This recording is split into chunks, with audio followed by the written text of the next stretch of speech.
అందరికీ మరణాత.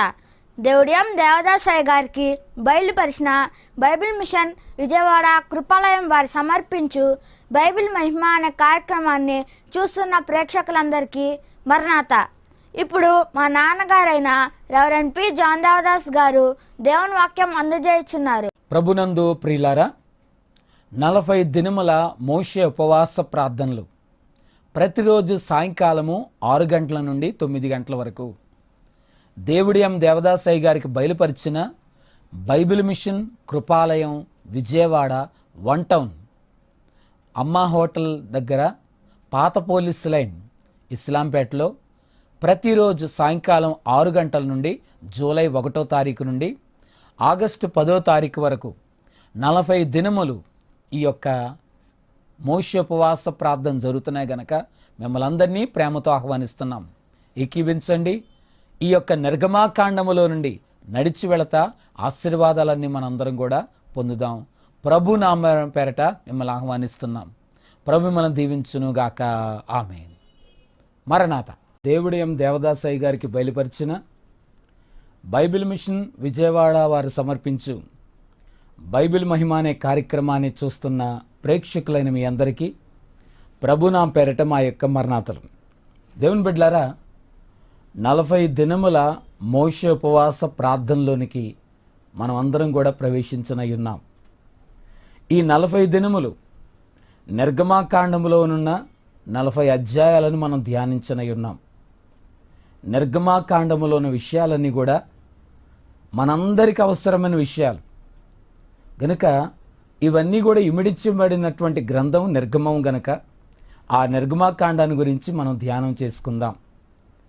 దేవుని ప్రజలను దేవుడు ఏ విధంగా ప్రేమించారో, ఏ విధంగా వారిని విడిపించారో, ఏ విధంగా వారిని నడిపించారో, ఏ విధంగా దేవుడు వారికి నేర్పించారో, ఏ విధంగా దేవుడు వారందరినీ దేవాలయములో మందిరములను కట్టించారో, కానానులో ప్రవేశింపచేశారో, ఇదే మనందరి యొక్క కథ.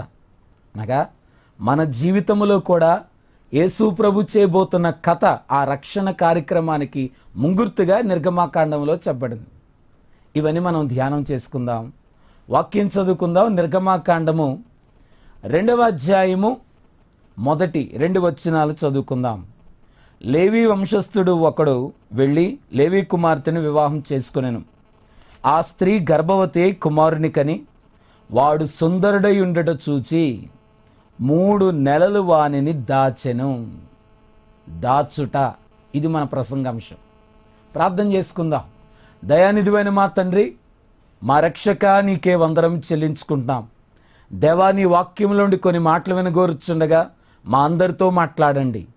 నీ జనాంగమనబడిన ఇశ్రాయేలీయులైన వారిని దేవా ప్రేమించిన తండ్రి, విడిపించిన దేవా, స్థిరపరిచిన దేవా, బలపరిచిన దేవా, కాపాడిన దేవా, ఎత్తి నడిపించిన దేవా, నేర్పించిన తండ్రి, మాకును అట్టి ధన్యత దయచేయండి.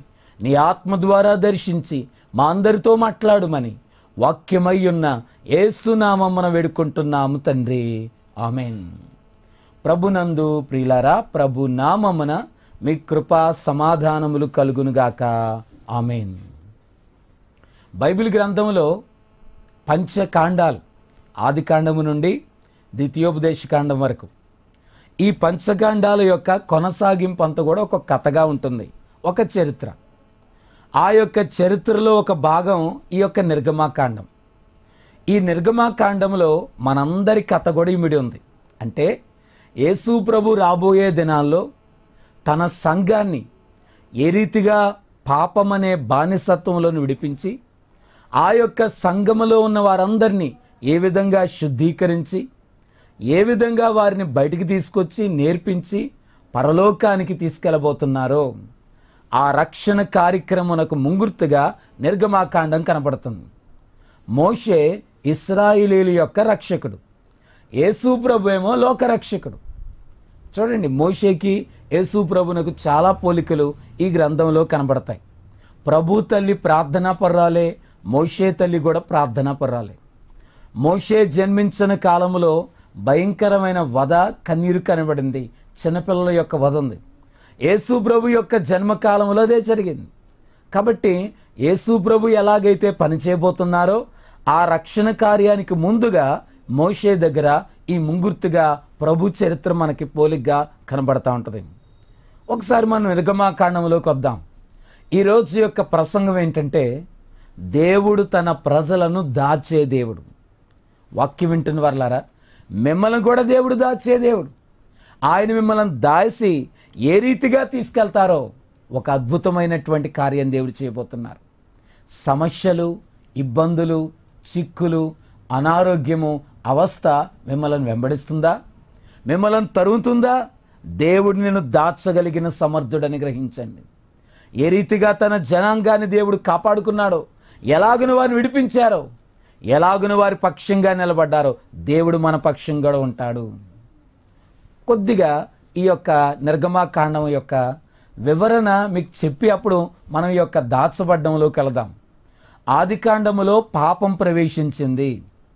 నిర్గమాకాండములో ఆ పాపం యొక్క ఫలితం ఏంటో కనబడుతుంది, బానిసత్వం.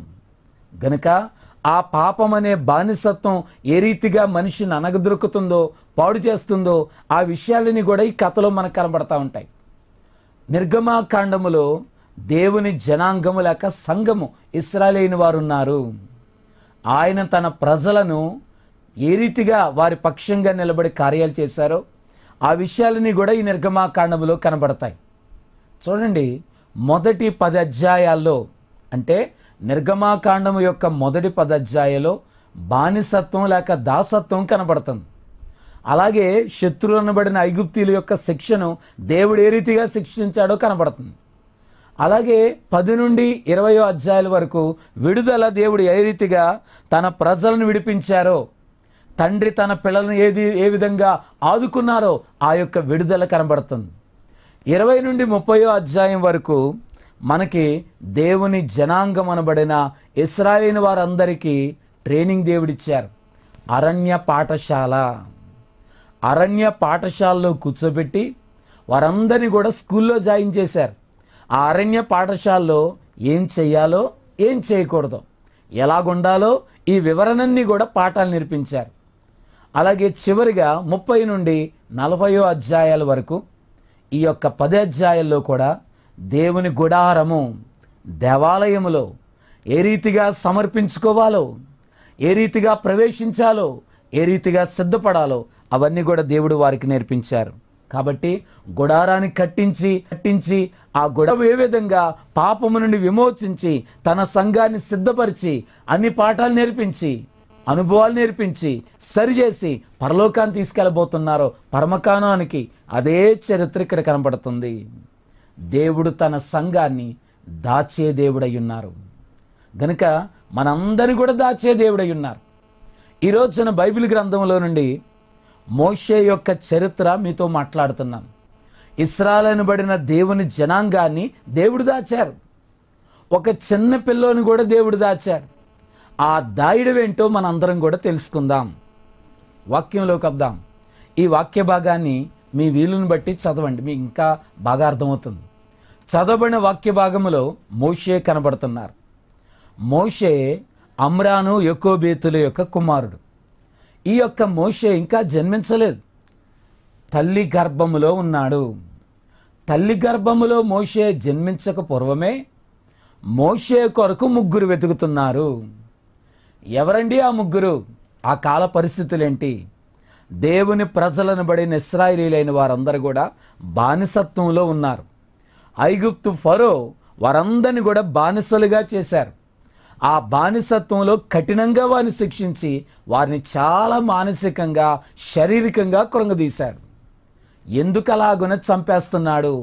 శిక్షణ ఎక్కువ చేశాడంటే పైకి ఫరో కనబడుతున్నాడు కానీ వెనకాల సాతాను నిలబడ్డాడు. వాడెందుకు చేయిస్తున్నాడు? ఎందుకనగా దేవుని జనాంగాన్ని లేకుండా చేయాలి. ఇదే వాడి యొక్క ప్లాన్. గనుక అలాంటి పరిస్థితుల్లో, భయంకరమైన వేదన కలిగిన, కన్నీళ్లు కార్చే పరిస్థితులు, అక్కడున్న తల్లులందరూ కూడా మగపిల్లలను చంపాలనే ఆజ్ఞ రాజుచ్చి ఆ పిల్లలందరిని పుట్టిన వెంటనే చంపేస్తున్నాడు. ఒకవేళ తప్పించుకున్నట్లయితే పిల్లలను తీసుకెళ్లి నైల్ నదిలో పడేస్తున్నాడు. అలాంటి క్రూరమైన శిక్ష అమలవుతున్న ఆ కాలంలో ప్రతి తల్లి కూడా అయ్యా నాకు అబ్బాయి వద్ద అమ్మాయే కావాలని కన్నీరు కార్చే కాలం. అలాంటి కాలంలో ఈ తల్లి కూడా, మోషే తల్లి కూడా, మోషే గర్భములో ఉండగా దేవా నాకు ఆడపిల్లనిచ్చే ప్రభువా అబ్బాయినొద్దని ఆ తల్లి కూడా కన్నీరు కార్చింది. అలాంటి పరిస్థితుల్లో మోషే తల్లి గర్భములో ఉన్నాడు. మోషే కొరకు ముగ్గురు ఎతుకుతున్నారు. ఎవరండి ఆ ముగ్గురు? మొట్టమొదటిగా ఫరో ఎతుకుతున్నాడు. ఫరో ఎవరండి? ఐగుప్తు దేశాన్ని పరిపాలించే నాయకుడు లేక రాజు. ఇతనుకున్న శక్తి, ఇతనుకున్న బలము ఆ కాల ప్రపంచంలో ప్రపంచాన్ని ఏలే పట్టణం ఎదురా అంటే ఐగుప్తు దేశమే. వారికున్న నాగరికత, వారికున్న గొప్పతనం, ఈ కాలంలో టెక్నాలజీ ఎలాగుందో అదే టెక్నాలజీ వంటి పరిస్థితులకు సమానంగా అన్ని సంవత్సరాల క్రితం, దాదాపుగా మరి 4-5 వేల సంవత్సరాల క్రితం ఇదే పరిస్థితి కలిగిన గొప్ప సామ్రాజ్యంగా ఆ యొక్క ఐగుప్తు దేశం కనబడుతుంది. ఫరో అని కనబడిన శక్తివంతుడు భూలోకంలో ఎవలేడన్నట్లుగా అలాంటి సామర్థ్యం కలిగిన రాజుగా ఫరో పరిపాలన చేస్తున్నాడు. ఆ రాజుకి మోషేను ఎందుకు ఎతుకుతున్నాడనగా వారి యొక్క దేశంలో ఉన్న జ్యోతిష్కులు వారికి ఉన్నటువంటి జ్ఞానాన్ని బట్టి వారు తెలియజేసిన మాట, మోషే గనక వచ్చినట్లయితే నీ దేశం సర్వనాశనం అయిపోద్ది అని తెలియజేశారు. ఈ విషయాన్ని కనుగొన్నాడు గనక ఎలాగైనా మోషే అనే అబ్బాయిని లేకుండా సంహరించాలి, చంపేయాలి. ఇదే ఫరో యొక్క ఆలోచన. గనక ఫరో మోషే కొరకు వెతుకుతున్నాడు. ఎవరా పిల్లోడు? ఏంటా మోషే? ఆ మోషే కొరకు ఎదుగుతున్నాడు గనక చంటి పిల్లలందరినీ పుట్టిన వెంటనే చంపించేస్తున్నాడు, బ్రతికిన వారిని చంపించేస్తున్నాడు. ఎంత భయంకరమో చూడండి. వాక్యం వింటున్న వర్లారా ఈ మాటలు మీ మనసులో ఉంచుకోండి. మీ కొరకు కూడా ముగ్గురు ఎదుగుతున్నారు. మొదటి ఇక్కడికి వద్దాం. ఫరో మోషే కొరకు ఎదుగుతున్నాడు. రెండోది సాతాను కూడా ఎదుగుతున్నాడు. గనుక సాతాను ఎందుకు ఎదుగుతున్నాడు? మోషే గనుక వచ్చినట్లయితే సాతాను యొక్క ఆటలిక సాగవు. అంటే దేవుని జనాంగం అనబడిన ఇశ్రాయేలు వారందరినీ కూడా నాశనం చేయుట ఇది సాతాను యొక్క ప్లాన్. వాడి యొక్క ప్లాన్ సాగదు గనక, వాడి ఆటలు సాగవు గనక మోషే వచ్చినట్లయితే దేవుని జనాంగాన్ని బడికి తీసుకెళ్ళిపోతాడు అని వాడు పసిగట్టాడు గనక మోషేని లేకుండా చేయాలని మోషే కొరకు ఎతుకుతున్నాడు. ఈ ఇద్దరు ఎతుకుతున్నారు. మూడోదిగా మరణదూతకు కూడా పని అప్పగించాడు. మరణదూత కూడా మోషే కొరకు ఎదుగుతుంది. ఎక్కడ దొరుకుతాడా మోషే అని ఎదుగుతుంది. నేను మిమ్మల్ని అడుగుతాను, ఈ ముగ్గురు చేతుల నుండి దాక్కోగలమా? ఆలోచించండి. ఫరో అనబడిన అంత శక్తిమంతుడైన బలమైనటువంటి రాజు చేతిలో దొరకకుండా ప్రపంచంలో ఎక్కడైనా దాక్కోగలమా? ఆలోచన చేయండి. రెండోది సాతానుడు. సాతానుకు దొరకకుండా మీరు ఎక్కడైనా దాక్కోగలరా? మూడోది మరణదూత. ఈ మరణానికి దొరకకుండా దాక్కునే స్థలం ఎక్కడైనా ఉందా? ఆలోచన చేయండి. ఎక్కడా లేదు. ముగ్గురు సామాన్యులు కాదు. ఈ ముగ్గురు మోషే కొరకు ఎదుగుతున్నారు. తల్లి గర్భములో మోషే ఉన్నాడు. ఎక్కడున్నాడా అని ఎదుగుతున్నారు. ఈ ముగ్గురు మోషే కొరకు ఎదిగినట్లుగా వాక్యం వింటున్న వర్లారా, పాపము నీ కొరకు ఎదుగుతుంది. భయంకరమైంది పాపము. ప్రతి ఒక్క విశ్వాసిని, ఎవరైతే దేవుని వైపు చూస్తున్నారో ప్రతి ఒక్క వ్యక్తిని పట్టుకోవడానికి పాపం వెతుకుతుంది, లోకం వెతుకుతుంది. మీరు లోకములో ఉండి దేవుని పిల్ల అనిపిస్తారా? లోకస్తులుగా ఉండరా? లోకంలోకి రండి అని వెనక్కి లాగడానికి లోకం మిమ్మల్ని కొరకు ఎదుగుతుంది. ఇద్దరు మాత్రమే కాదు, సాతాను కూడా మన కొరకు ఎదుగుతున్నాడు. వాడితో పాటు నశించిపోవాలని, పరలోక రాజ్యం వెళ్ళకూడదని మనల్ని నశింప చేయడానికి సాతాను కూడా వెతుకుతున్నాడు. లోకము, పాపము, సాతాను ఈ ముగ్గురు మన కొరకు ఎదుగుతున్నారని గమనించండి. ఈ ముగ్గురికి దొరకకుండా జాగ్రత్త పడండి అనే ఒక హెచ్చరిక, ఒక సలహా మీకు ఇస్తున్నాను. మోషే కొరకు ఈ ముగ్గురు ఎదుగుతున్నారు. ఎలాగండి అనగా గర్భములో ఉండగానే మరణం వెతుకుతుంది మోషేకి. ఇంకా జన్మించలేదు, జన్మించక ముందే మరణం వెతుకుతుంది. ఎంత విచిత్రమో చూడండి. మోషేను దేవుడు దాచెను. ఆయన దాచిపెట్టే దేవుడు. నిర్గమాకాండములో ఉన్న మోషే గర్భములో ఉండగానే ఒకవేళ జన్మించిన వెంటనే చంపేయాలని రాజు సాతాను మరణం చూస్తుండగా దేవుడు మోషేను కాపాడిన దేవుడు, దాచిన దేవుడు. ఈ ముగ్గురికి కనబడకుండా దేవుడు దాచిపెట్టిన దేవుడు. జన్మించిన వెంటనే చంపేయడానికి రెడీగా ఉన్నారు. ఆ జన్మకాలములో దేవుడు మోషేను దాచిపెట్టిన దేవుడై ఉన్నాడు. రెండో సందర్భం మీకు చెప్తాను. ఆ జన్మించిన తర్వాత 3 నెలలు ఆ తల్లి మోషేను దాచెను. వాక్యంలో చదువుకున్నాం. దేవుడు దాచిపెట్టే దేవుడు. ఆ తల్లి 3 నెలలు దాచిపెట్టింది. ఎక్కడ దాచిపెట్టింది ఆ తల్లి? ప్రార్థనలో దాచింది. వాక్యం వింటున్న వర్లారా, ప్రార్థననే కంచె మీ చుట్టూ వేసుకోనండి. ఒకటి వ్యక్తిగతమైన ప్రార్థన, రెండోది కుటుంబ ప్రార్థన, మూడోది సంఘ ప్రార్థన. ఇటువంటి ప్రార్థన మీరు కలిగి ఉండండి. మోషే నా తల్లి ప్రార్థనలో దాచింది, 3 నెలలు దాచింది. ఆ ప్రార్థనలో దాచింది గనక మోషేకు దొరకలేదు, సాతానుకు దొరకలేదు, అలాగే మరణదూతకు దొరకలేదు. వాక్యం వింటున్న వర్లారా, ఎక్కడికి వెళ్ళమ్మలను, మీ కుటుంబాన్ని, మీ పిల్లలను సాతాను పట్టుకోవడానికి చూస్తాడు, లోకం పట్టుకోవడానికి వస్తుంది, పాపం పట్టుకోవడానికి వస్తుంది. మరి ఎలాగండి అనగా ప్రార్థనలో దాయండి. మీ కుటుంబాన్ని ప్రార్థనలో దాచిపెట్టండి. ప్రార్థన అనే కంచె వేయండి. వాక్యం వింటున్న మరలరా, ఈ మాటలు జాగ్రత్తగా మీ మనసులో ఉంచుకోండి. భద్రత, సెక్యూరిటీ చూసుకుంటున్న ఈ దినాల్లో సాతానుకు దొరకకుండా ఎలాగండి సెక్యూరిటీ? ఇదే ప్రార్థనను గ్రహించండి. ఆ తల్లి కన్నీరు కార్చింది ప్రార్థన. ప్రార్థన వేదనతో, కన్నీళ్లతో, ప్రసవ వేదనతో ఆ తల్లి ప్రార్థన చేసింది. అయ్యో అబ్బాయి పుట్టాడనగానే అంటే దేవా నిన్ను అడిగింది పాపనిమ్మంటే బాబునిచ్చేవేంటి దేవా అని ఆ తల్లి చాలా వేదనిచ్చింది. అయినా సరే మోషేను చూడగానే మోషేలో ఉన్న కళ ఏదో ఆమెకు పాఠం నేర్పించింది కనుక దాయాల్సిందే అని ఆ అబ్బాయిని దాచిపెట్టింది. దేవుడు మోషేను దాచిన దేవుడు. మోషేను దాచిన దేవుడు నిన్ను కూడా దాస్తాడని దినాన్ని గమనించండి. మూడో సందర్భం మనం చూసినట్లయితే 3 నెలల తర్వాత మోషేను ఆ తల్లి ఒక జమ్ము పెట్టెలో పెట్టి నదిలో వదిలేసింది. నైల్ నదిలో వదిలేసింది. ఈరోజు మన యొక్క ఈ ప్రసంగాంశంలోకి వద్దాం. ఏంటండి దేవుడు దాచిన దేవుడు ఎలా దాస్తాడు? మోషేను నైల్ నదిలో వదిలేగా ఆ నైలు నది నిండా భయంకరమైన మొసళ్ళు. అమ్మా, మొసళ్ళ యొక్క బలం లోపల నీళ్ళలో ఉంటే ఎంత బలం అంటే ఏనుగును కూడా లాగేస్తాయి మొసళ్ళు. అలాంటి క్రూరమైన ప్రసిద్ధి చెందిన మొసళ్ళు ఉన్నటువంటి నది ఏంటంటే నైల్ నదే. ఆ నది నిండా పెద్ద పెద్ద మొసళ్ళు. ఆ మొసళ్ళ మధ్యలోనికి 3 నెలల పసిపిల్లోడు వెళ్ళిపోయాడు. ఆలోచించండి. మొసళ్ళ మధ్యలో మోషే ఉన్నాడు. మొసళ్ళ మధ్యలో పసిపిల్లోడు అనబడిన 3 నెలల పిల్లోడనబడిన మోషే ఉన్నాడు. 20-30 మొసళ్ళు చుట్టేసిన పెట్టిని. ఆ జమ్ము పెట్టి చుట్టూరు 20-30 మొసళ్ళ మధ్యలో ఉన్నాడు మోషే. నేను మిమ్మల్ని అడుగుతున్నాను, ఎవరైనా కాపాడగలరా? ఎవరైనా రక్షించగలరా? ఎవరైనా సహాయం చేయగలరా? ఇది మన ఇంట్లో కథే చెప్తున్నాను. సమస్యలు, ఇబ్బందులు, చిక్కులు, అనారోగ్యము, బలహీనతలు, గందరగోళాలు, అనారోగ్యములు, కలహాలు, విభేదాలు, సమస్యలు, మానసికమైన ఒత్తిడి, ఇవన్నీ ఒక్కొక్క మొసళ్ళు అనుకుందాం. ఒకవైపు నుంచి చిక్కులు, అవస్థలు, కష్టాలు, బాధలు, ఇవన్నీ మొసళ్ళ వలె మిమ్మల్ని చుట్టూ ఆవరించేసినేమో. మీ కుటుంబం చిక్కుల్లో ఉందా? మీ పరిస్థితి కూడా గందరగోళంగా ఉందా? అయ్యా, మొసళ్ళ మధ్యలో మోషే ఉన్నట్టు నా పరిస్థితి కూడా అలాగే ఉంది. తనంతట తాను రక్షించుకోలేడు. పిల్లోడు తప్పించుకొని వెళ్తాడా? మొసళ్ళని ఎదగలడా? తప్పించుకోలేడు. ఎవరైనా సహాయం చేయగలరా?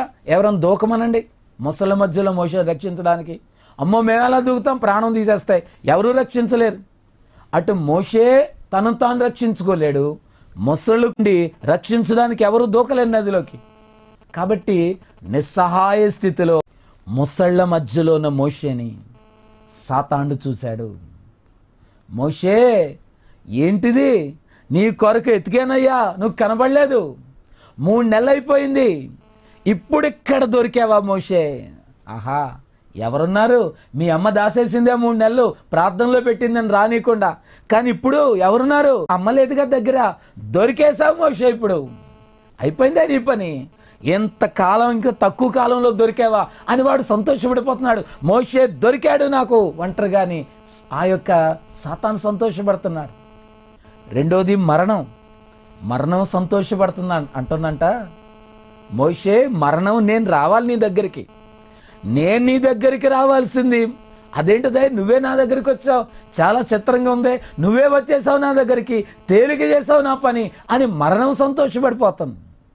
ముసళ్ళన్నీ కూడా అమ్మా ఆ జమ్ము పెట్టి ముసళ్ళు బారి నుండి ఆపగలవా? ఆలోచన చేయండి. ముసళ్ళ యొక్క బలం ముందు ఆ జమ్ము పెట్టి ఏమైనా పనికొస్తుందా? ముసళ్ళన్నీ ఇంకొక కొన్ని క్షణాల్లో ముక్కలు చీల్చి మోషేని తినేయడానికి సిద్ధంగా ఉన్నట్లుగా ఉన్నాయి.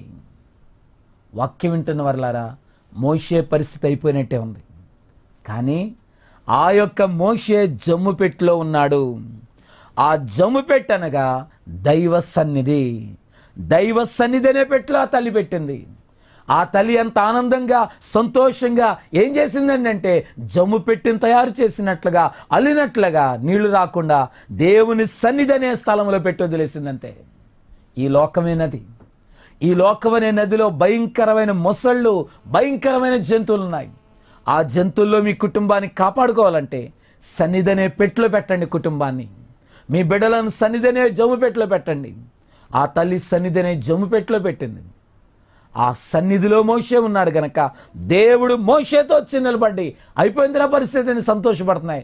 ఎప్పుడైతే దేవుడు మోషేతో నిలబడ్డారో సాతాను గడగడ ఉనికి పారిపోయాడు. మరణదూత భయపడి పారిపోయింది. ఒక్క మొసలి కూడా నోరు తెరవలేదు.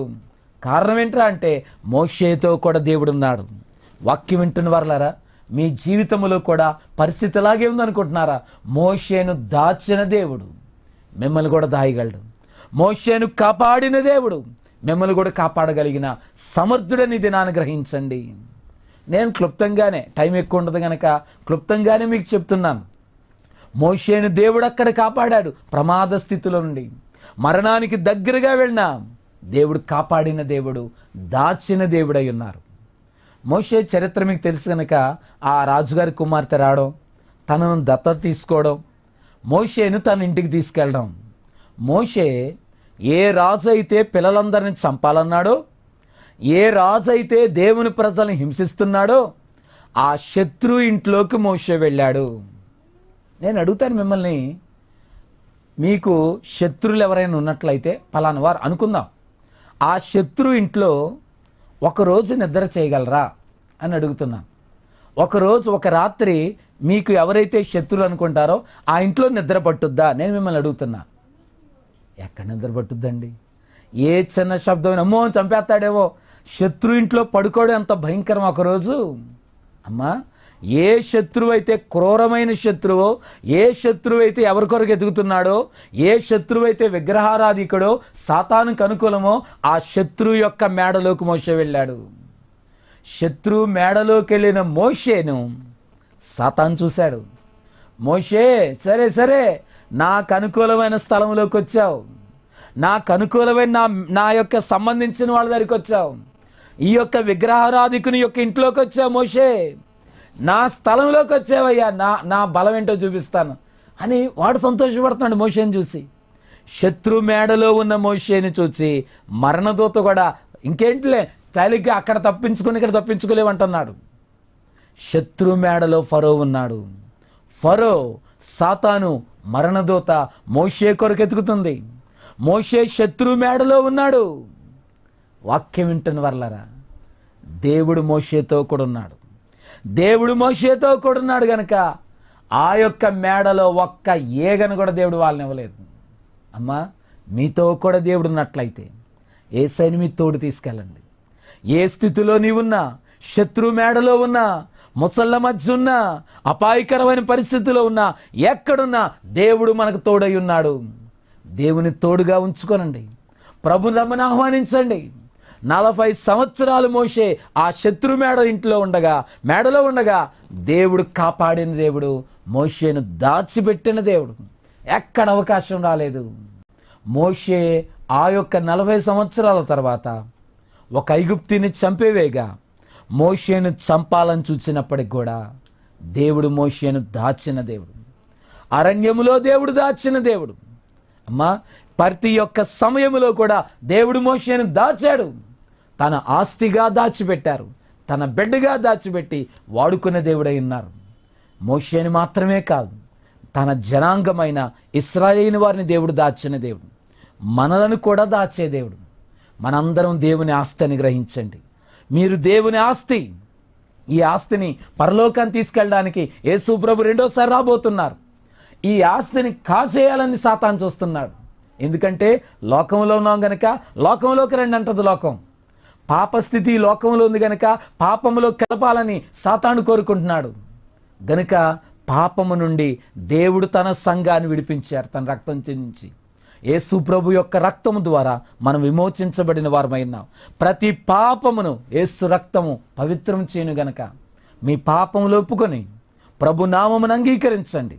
బంధకములు, ఐగుప్తు అనేటువంటి పాప బంధకముల నుండి దేవుడు విమోచించి పరలోకం అనే కానానికి దేవుడు నడిపిస్తారు. గనక మనందరం కూడా మన పుట్టింటికి వెళ్ళిపోవాలి. పరలోకం మన పుట్టిల్లు అంటాను. వీళ్ళందరూ స్వంత దేశం కానాన్ అయితే మన సొంతూరు పరలోక రాజ్యం. గనుక ఆ రాజ్యంలోకి మనం వెళ్ళిపోవడానికి త్వరగా చివరి దినాల్లో ఉన్నాం మనందరం. గనుక సిద్ధపడండి. ప్రభు నడిపించుకొని తీసుకెళ్ళిపోతున్నారు. గనుక దేవుడు భద్రపరిచే దేవుడు, దాచిన దేవుడు, మోషేను దాచిన దేవుడు, మనల్ని కూడా దాచే దేవుడు. అలాగున భద్రపరిచి క్షేమమిచ్చి పరలోకం చేర్చగలిగిన కృపాభాగ్యం తండ్రి మనందరికి అనుగ్రహించును గాక. ఆమేన్. దయానిధివైన మా తండ్రి, విత్తబడిన వాక్యాన్ని స్థిరపరచండి. ఇట్టి వాక్యం ద్వారా ప్రభువా, దేవుడు నన్ను కూడా దాచే దేవుడు, నన్ను కాపాడే దేవుడు, నన్ను బ్రతికించే దేవుడు, నన్ను విమోచించే దేవుడు, నన్ను ఎత్తుకునే దేవుడని ఆనందించగలిగిన భాగ్యం దయచేయండి. దేవా, ఎవరెవరు కష్టస్థితిలో ఉన్నారో, పాపమనే బానిసత్వంలో ఉన్నారో, బలహీనతనే కట్లు మధ్య ఉన్నారో, ముసళ్ళ మధ్య ఉన్నారో, చిక్కుల మధ్య, అవస్థల మధ్య, అనారోగ్యం మధ్య ఉన్నారో, వారందరినీ దర్శించండి. ప్రతి కీడును కొట్టివేసి వారందరికీ మేలు చేసి విమోచించి నీ నామ ఘనత కొరకు వాడుకొనుమని త్వరగా రానయ్యున్న యేసు నామమున వేడుకుంటున్నాం తండ్రి. ఆమేన్. మన ప్రభువైన యేసుక్రీస్తు వారి కృపయు, తండ్రి అయిన దేవుని యొక్క ప్రేమయు, పరిశుద్ధాత్మ తండ్రి యొక్క సహవాసము, దీవెన ఇప్పుడెల్లప్పుడు సదాకాలం నిత్యము తోడైండును గాక. ఆమేన్. అందరికీ మరణాత. మా address reverend P. John Devadas, Bible mission church, Islampet, Vijayawada 1. మా ఫోన్ నంబర్స్ 9866921777, 9866721777. అందరికీ మరణాత.